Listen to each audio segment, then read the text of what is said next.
Hey guys, it's dming coming at you with the last part of D&D Stories Summoning Gods. In the last episode, our valiant hero saved a damsel from distress from a bunch of cultist waterbenders who were using bloodbending. Now, in this part, I will be skimming over some parts because the story, if I went through every detail like I've been trying to, would take way too long, and this video is going to be about 30 minutes, give or take, as it stands. So our adventurers, with Princess in hand, head back to the town of Dakota Fields, and to their astonishment, they were confronted by two dire wolves. Link, being able to speak Sylvian, was able to talk to them and challenge them to a duel. Long story short, they ran away. And right after that, when they were starting to get close to Dakota Fields, the damsel in distress and Satara, the waterbender avatar, have really been hitting it off, and they really seem like they like each other a lot, and they've been having this small romantic back and forth on the way. Well, finally, when they reach almost to the edge of the town, she offers to give him a kiss, and he complies, and she, smacks a wet one on his lips. Well, then she plants another one on him. And the party, they were all in front of them, so they kind of just didn't look out of just kind of respect. And all of a sudden, they all rolled perception. And Lash, just out of nowhere, he rolled a 20 on his perception, which was hilarious. I think his wisdom was like a 10, so it was a natural 20. Turns around, realizes what she is, and just decapitates her. And everybody's like, dude, why'd you do that? And then Satara falls to the ground lifeless, and the body of what looked like a human female turns into a demonic looking body, and they found out that this was a succubus, and the real daughter was the half-orc. They took Satara to a healer who was capable in the art of bending, and he told them that this condition he's in could be permanent, and there could be like no solution to it. It could be that he's basically screwed from now on, and he lost 2 levels in bending, which put him at like a level 0 character. So at that point, I just gave him 10 health. 5 health. Yeah. So he had 5 HP, which isn't exceptionally high for the level of stuff they're fighting right now. They're almost like level 3 at this point. And my heart kind of went out to Satara, because the guy who plays him is a really nice guy and everything, and he isn't the best when it comes to relationships and like holding long-term relationships. So, I had thrown out numerous romance opportunities for each of my characters. I always like to see at least an opportunity come up for them, because just to keep the game fresh. And he really just got screwed over on that part. But, I'm the voiceless narrator. I didn't decide who was going to go with them. It was already predetermined who the succubus was. They were just being racist little, and racist is the wrong term, but they just presumed that sorry about that. They just presumed that the human girl was the girl that they needed to rescue, and that was a false presumption. So they try to explain it to what happened to the father, and he took it pretty decently well, even though they kind of left out the part of them not knowing that was his daughter. They just said that she died, and they did everything they could. So about after that, Satara was taken to the doctor. The very next day, for a disclosed reason, Nia actually rejected Link at the end of the day, because she felt like things were moving a little bit too quickly for her for a relationship, and she was still a traveling body. She was actually scheduled to leave the town on the very next day, so a relationship would be kind of hard to keep up with her being on the other side of the region. And Link took this decently well, and so she leaves, and it's just our four main characters again. And the next day is a very eventful day indeed, because this is where stuff fell apart and they kept each other together at the same time. So the group is minding their own beeswax in the town, and the town is overrun with kobolds and goblins.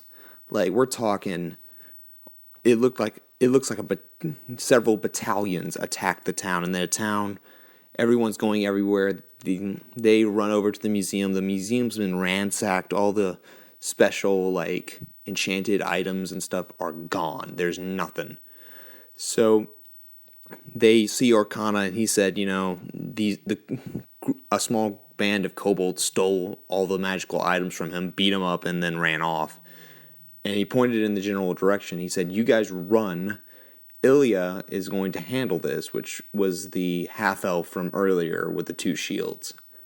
So they ran off. Well, minus Satara, because Satara was sick in bed. So our three main heroes run off. And Satara is trying to defend this town as best he can, being in essence, a level 0 character. He's, at one point, I think he was throwing things. He was trying to do his part. So he would hide sometimes to get an ambush. And a very weird occurrence was Lando had appeared out of nowhere and started defending the town. And his presence was greatly appreciated because he could use his lightning to be able to attack and defend these people. So our main group of adventurers find their way up to the kobolds' hiding place, which is in a cavern. And they fight their way through it, and they finally eventually head up to the kobolds themselves, who stole the artifacts. And a giant battle ensues. These kobolds are leveled up using class levels. Like, one of them's got, like, bracers that makes his unarmed damage hurt, like a lot. There's another one who has earrings that makes his land speed and his attack speed, like, crazy. There's one with a shield that it looks like it has taken so many hits, yet it doesn't even have a scratch on it. There's let's think of one other one. There's one with a ring that every once in a while he'll, like, shine it, and Ben, the orc, like, his eyes will glow red and he'll start attacking everyone else. There's a dagger, like, reverse, what are they called? It's like a curved blade that it's kind of like a sickle. That's the right word to say, sickle. There's a character with a sickle, or there's one with a sickle that is, like, completely, that it looks like it's green and it's radiating with energy. There's so many magic items all over the place, and it was a long, drawn-out, fun battle. It was fun because of all the randomness of the items, and, having to worry about your own teammates stabbing you in the back, unintentionally, but still stabbing you.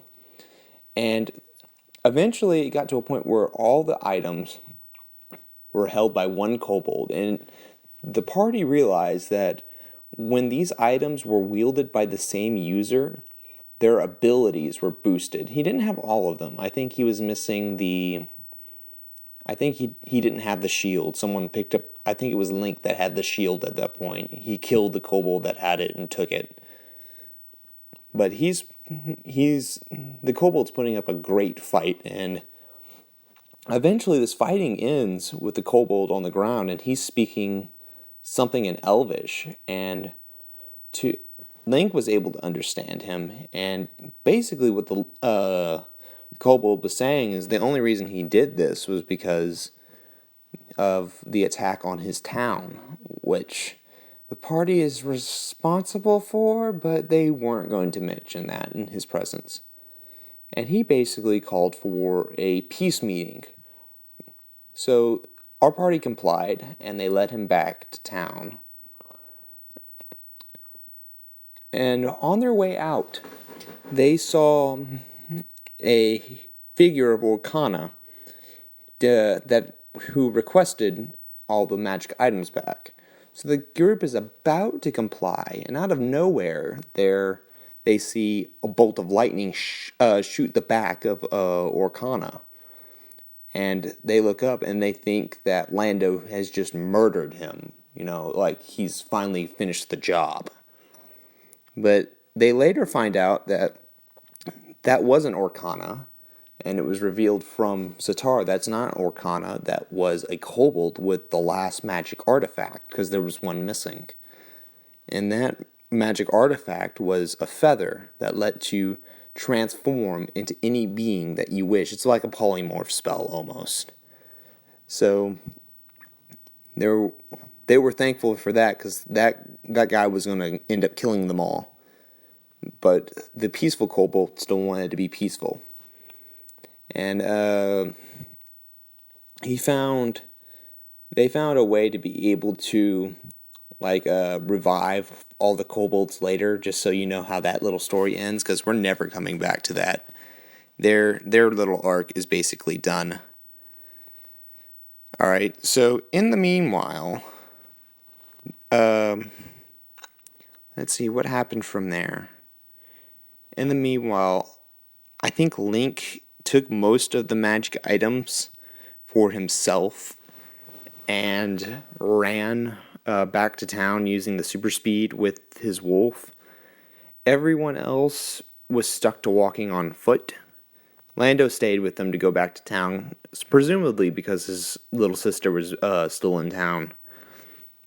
And Satara feels a calling to go to a certain place, and he's led by image, which is what it really was images of the past Avatar Ahsoka, who was of the Air Nation, if you know the Avatar cycle. So he follows her, and he's led up to what looks like a cheap imitation of Stonehenge, but it has like symbols of the different nations around there. And both Ben and Lash follow him, and Lando seemingly at first looked like he didn't care, and he just kept going in the same direction. Once Avatar Satara got to the middle of this little Stonehenge-like place, he instantly went into the Avatar state, and he fell on the ground like he was in the spirit world almost. And Lash knew exactly what was going on because he's been with this kid enough. Ben did not, although the actual character or the player said this himself. He was tired of playing this character at this point, and he just wanted to see what would happen if he just broke the game. So he strikes at Satara, because he thinks he's demon possessed. And in character, you can kind of maybe justify this action, but outside of the character, he was just trying to be a douchebag. And as a DM, I do not put up with that very much. I never really want to tell my players no, but the one thing I can't stand is someone who just wants to break the game. That's it. That's their goal. And strict DMs will tell you, I have never ever told my characters no they couldn't, or my PCs no they couldn't do something, but I have punished them for being stupid. And this is one of the 2 instances I had to punish them for being stupid. So he attacks Satara. Lash defends Satara with his axe, and this starts a fight between the two. And the fight, it looks kind of fair at the beginning, but it's clear that Ben's full-blooded orcness, if that's a word, is too much for, and superior weapons. He had serrated axes, and his superior weapon is just too much for Lash to be able to compete with. And then out of nowhere, out of the blue, right before he's going to deliver the finishing strike, Ben's body erupts into lightning jolts, and he falls dead. And on the other side, there is Lando with his hand burning fresh from shooting lightning. And my players didn't think this was fair, and I'm just like, I'm the GM, you know. I do not. If you're just playing stupid, you will be killed for it. And then later they were like, well, Lando wasn't interested in whatever was going on back there. I'm like, true. But once he realized he was the only one walking back to town, even though he is sort of a loner, there comes a point where he's just kind of like, well, maybe whatever they're doing is important. And you would go and see what they were doing. And Lando, being tortured and harassed and beaten down by pure-blooded orcs, sympathizes with anyone who is discriminated against or hated against full-blooded orcs, i.e. half-orcs, any version of them. So, you know, it makes sense in character why he would defend Lash. Especially since Ben was about to straight up kill someone, and a PC no less. So yeah, his character's dead, and Satara goes through a spiritual journey while all this is happening. That involves him seeing visions of himself in the future of what he'll become if he doesn't quell his anger toward all the firebenders. Of visions of his past, his future, his present, of what will he end up being. And through all of this, it came to a head where he battled a shadow version of himself. And he fought, and he fought, and he fought, and he even learned how to bloodbend in this process of fighting himself. And within the recesses of his mind, he was bloodbending him against himself, a shadow version. And when all hope looked lost, like the shadow and the dark was going to take over, Rava, which for my Legend of Korra addicts, that is the spirit of light that has bonded itself to the Avatar, comes out and basically aids the Avatar. But at the end of the day, the only thing that could destroy the dark side of him was to accept it. And once he accepted it, he was able to come out of the Avatar state, and he gained the 2 levels he lost. You see, I would never just straight up do that unless it was completely...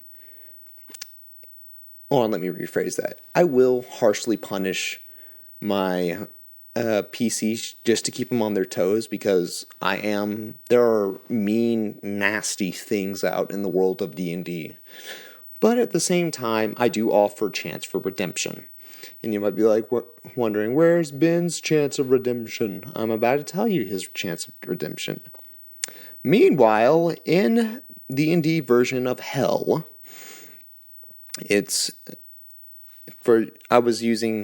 were using a weird deity system. It was my first game I ever threw for 4 people, so I was using a very awkward set of deities. And the deity I chose to roll with for death was Naral. And Naral cut a very weird deal with Ben. And he was going to revive Ben to be his hands in the mortal plane, feet and eyes, in exchange, that was basically the exchange. I'm going to let you live your life again if you'll do what I say. and be my paladin. Ben agreed. It was a very short-lived resurrection. So, long story short, with that Ben character, he came back. He met up with Lash once they all head back to town. They went on a mini quest because they couldn't figure out where Link was. Both characters ended up being transformed into animals. Slash into a phoenix, and Ben into a bat. And that was the last we ever saw of those two during the campaign. Long story short, Ben really told me later that he really didn't want to play this character anymore, and I just found a way to eliminate him again. So, and this story anymore, well, we were going to rework him back in, but he wasn't going to be there for any of the later sessions, so we decided to cut him out there. He does make a reappearance, but that's toward the later of the story. Now you might be wondering, what did Link do to get lost? Well, Link, he's a very interesting individual in real life, the guy who plays him, and he had the bright idea of trying to get information out of someone who worked in a magic shop who, might I add, didn't know the answer to his questions, and then he attempted, no, then he tried to buy something from her. He didn't have enough gold, so then he tried to use the magic items to rob her. And when he went to go stab at her, there was a force field made out of magic energy that protected her, and he ran away, and he ended up being arrested later by a paladin. You see how stupid gets you thrown in jail? Don't try to rob your local magic shop, kids, because that's where all the good weapons come. That's like trying to rob a gun store or a weapon shop. It isn't going to work very well. So, the next part of the story is after Link gets out of jail, and Satara, meanwhile, Satara was learning earthbending while all this was happening from a local bandit. Yeah, great times. So those two now reassemble, and they're like, "Where's everybody else?" And Satara's like, "I don't know." So the group eventually, the group of two now, makes their way back to Franz. And upon arriving, they meet up with a strange individual by the name of Astaroth, who was hired by Bino Tygar to do a job. So they all gather together and go to where Bino Tygar is. And he gives them the job of clearing this small ruins. There's something, he wanted information out of the ruins or something or another. I couldn't really remember why he wanted them to go there, but he did want them to go there and uncover some things. So they go, and with a couple hardships here and there along the way, and this new character named Ostroth's a rogue, by the way. If I hadn't mentioned that before, I might have. I'm a very forgetful person. So, the group goes through this dungeon, and within this dungeon are many weird oddities. There's gravestones in the dungeon. It's kind of like, if it makes any sense, it's like the sheer wall of a cliff, but within the cliff, it's like the geological column. Instead of making a new building, they just built on top of the old one. So it's a bunch of buildings built on top of each other. And it's like huge once you get inside. And after some puzzle solving, they learned quickly that this place was of spiritual importance. For Avatar, Satara went into the Avatar state several times while going through this dungeon, and they found out a pretty unique story as they were going through. One of the first avatars ever was it was a it was a waterbender, and her name was Kaya. It was way far back. I don't think she was the first waterbender of my time period I had written out, and I still have it somewhere. I might show a clip of it later, but the she was one of the first waterbending avatars, and she had a friend named, I think I named him Kantar or something like that. We're gonna call him Kantar right now. And Kantar did not bend, but he was from the same tribe and her friend, and he was immensely growing jealous of bending powers and all that jazz. So he was trying to find a way to make himself the perfect powerful being. And he delved into magic a lot. And he found a way to switch bodies, like with anyone he came in contact with. You just had to grab them, and you could force your spirit into their body. It was almost like a way of possession. You force your own soul into their body, and their soul is forced into your body. So his plan was to use this on Kaya, but Kaya, she found a way to, she figured it out and retaliated and beat him down pretty bad. In fact, he was going to be executed in the hands of another old orc kingdom, not the old one we have been talking about. And before they could execute him, and it was customary for the king to carry out the executions, he grabbed the king's foot and forced his soul into the king's body, and the king's soul into his body. And so they did the little switcheroo, and all of a sudden you have a madman in power. And he led an army. That's what the old orc kingdom was that tortured Lando. They were remnants of this guy. And there was a war that was drawn out between the elves, and humans were so versatile they could bend all elements, but they learned through this little history lesson that mostly it's elves that have claim to airbending. It's orcs to fire, which we already knew about. Frost elves to water, and many miscellaneous things go into earth, but mainly dwarf. So we get this history lesson, and we learn from the king's body, which he was eventually arrested by the elves official. He forced his body into a young wizard who was supposed to feed him every day. And then from there he learned the ways of magic again, because he had youth again. And he, from there, became a menace to the next avatar who was an Earth avatar. And then from there he was a menace again when he swapped he made himself into like this weird giant spider thing through use of magic, and they couldn't take him down.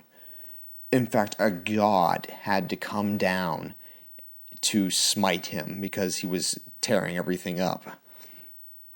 Well, before the god could deliver the finishing blow with his fist, the spider demon man, who now went by the name of Shagaroth,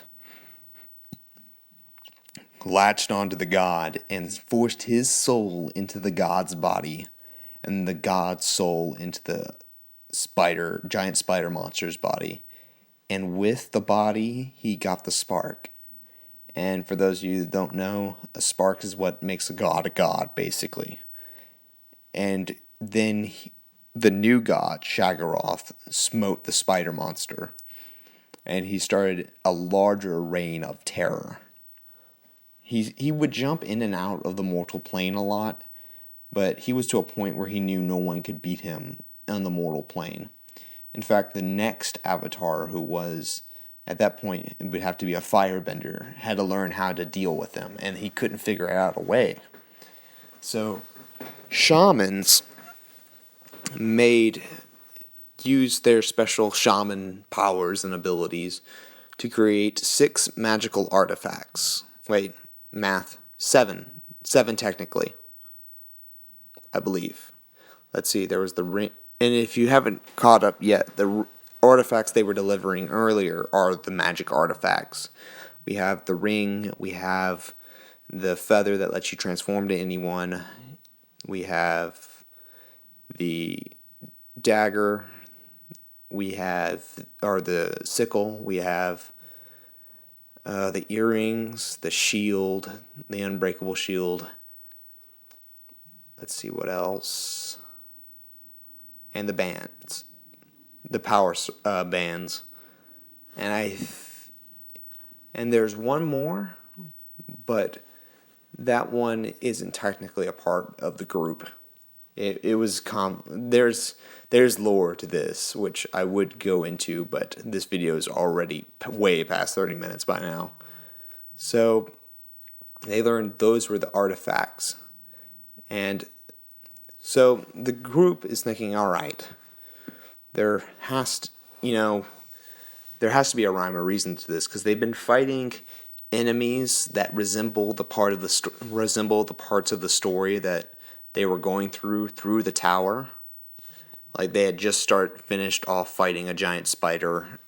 They fought a dragon at some point. They fought a wizard at some point, which they killed in one round. That was impressive. It was a great little bit of teamwork. They were starting to work together better as a team. And at the very top, they get ambushed, and they learned that all 3, the Dogopon dragons, there were some chi blockers that fought them on the way here, and there was a group of the chi blockers fought Zatara while he was learning earthbending, and the water cult. They were all here because they were going to try something that was a little bit drastic. Link still had one of the artifacts, the shield. And when he looked up, he saw and realized that this group had the other artifacts, and they stole his shield, and what they were trying to do was resurrect their god, because how this god was defeated, Shagaroth was defeated, was they created these magical artifacts that could, if you use them all together, kill a god. Like, it would allow a mortal to, because you know how the more artifacts you have on you, the more powerful you become? Well, it was a case of that. In fact, Satara had a magic artifact on him, and he didn't even know it. It was just a dark sword that he carried around that the person that killed his father had. So, or no, his father owned that sword. Anyway, I digress. They had all the pieces to the puzzle now. And if the more items that you have on you and you're using, the more powerful the individual items become. So at a certain point, you become so strong that you can dethrone gods. But the human soul is not powerful enough on its own to sustain this. In fact, we saw a little bit of it in Link. It makes you greedy. It makes you angry. It makes you you can't control it at the end of the day.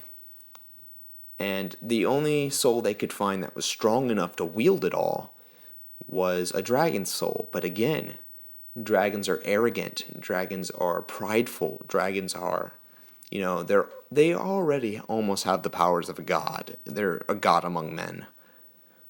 But they don't have the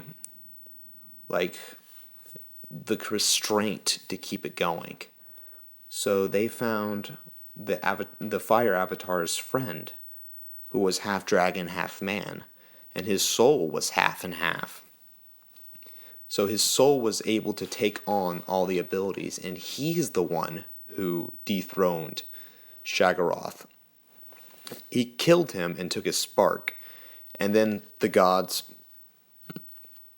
instead of destroying him, like by obliterating his soul, they sent him to a prison plane. So it was the goal of these cultists to revive their god. So they bind our heroes, and they bring out a kobold that is also half dragon, and they use the mind control ring to control him and give him the rest of the items, and he has to slay 10,000 souls to become Shaggorath, or to release Shaggorath. It was some kind of it was some kind of ritual that required the spilling of blood. And the guys were thinking, where are they going to find 10,000 souls? And then Link remembered Franz has over 10,000 souls. So it's looking grim. The party does eventually escape, and they are able to beat the other group to Franz, and they tell the king, look, man, we gotta fortify our defenses. We gotta get ready because these guys are coming, and they're bringing someone who's nigh all powerful at this point. And the king's like, all right, just let me pack up all my, he sent his son off, or the king, he's not a king, Beano. They tell Beano Tiger, this guy's coming, and Beano sends off his sons, he sends off his servants, they evacuate the city, so there's only soldiers there. Beano stayed, of course, because this is his town one way or another, and he's going to go down with the ship. So he allows the group into his special items, safe box where all the good items are. Satara took it was like a pelt, or that increased his waterbending abilities, because waterbending was his best bending, because he only knew earth and water. Astaroth, I think, took a crossbow, so he could shoot from a distance. Link found an arrow, and I've got this idea from another YouTuber. It was an arrow of True Shot, and to any of you, I don't know if there's any of you there that that know about, have read words today is horrible, that have listened to other D&D stories from T the writer. Yes, this story is based off of one of his campaign settings. Yes, the arrow of True Shot is also taken from him. But it was my first campaign, mind you, and it was my group's first campaign, so I had to be kind of lenient. Not lenient, but I wasn't very creative to start off with, so I needed some help, basically, and I will put a link to him into the description of this video just to give him his props, because he did help me a lot in the store, in me getting me into D&D and helping me learn. You guys should check him out. So Link gets an arrow of True Shot, which will always hit whatever target you want it to hit. Say there is a sign halfway across town, and you rear back and shoot it into the air, and you want it to hit the eye of the word city. City. Say it's Townsville or Cityville or something like that, and you want the arrow to hit the eye, and you just shoot it up in the air. It will hit the dot of the eye if you want it to. You just need to command it. It will somehow find its way there. And my players use it to a very similar fashion that T's players did.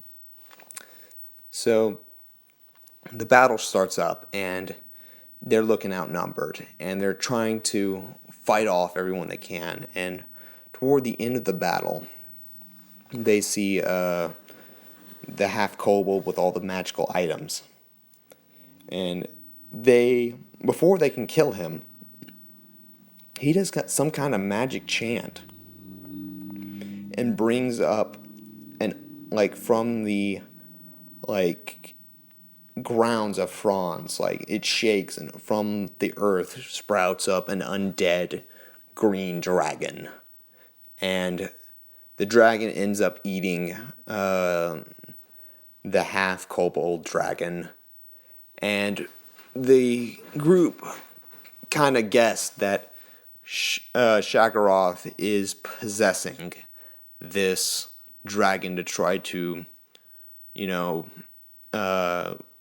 air his return. And the group was really freaking out at this point because this was a large dragon, and they were like level 4. There's 3 of them, they're all level 4. They don't really have a big chance to get this guy. So Link gets an idea. A crazy and wild idea. We learned earlier, Astaroth got an ability to open planes because at some point he ran into a deck of many things, and one of the abilities he picked up was summoning doors to a pocket dimension of his that was 10 feet by 10 feet. So what they planned to do was everyone was going to jump into the pocket dimension, and Link was going to shoot through the atom right in front of the dragon's nose. And when he jumped in, because we're operating on teenager logic, he was going to jump into the portal. They were going to close instantly. And because he split an atom, it was going to cause an explosion. So they did that. It took out half the city. But they lived. Do not ask how they lived, but they did. And I said earlier that's when Lash was going to come back in. They also found a little phoenix that was a gift from them from Beano Tiger, and at that point, it turned into Lash, who was naked because he didn't have any clothes. So Satara gave him his pelt to cover himself. And they did it. They ended up going to Dakota Fields, and they had to revive a bunch of people, which cost a bunch of money, but Link was technically heir to an empire now, so he could do it. And that's how they cheated death. And that is the end of the first D&D stories, Summoning Gods. If you like this story, leave a like and a comment. If you didn't like this story, well, it's too bad to be you. No, if you didn't like something about this video, dislike and comment and tell me how I can get better. Until next time, I'm Odd McBump, signing off.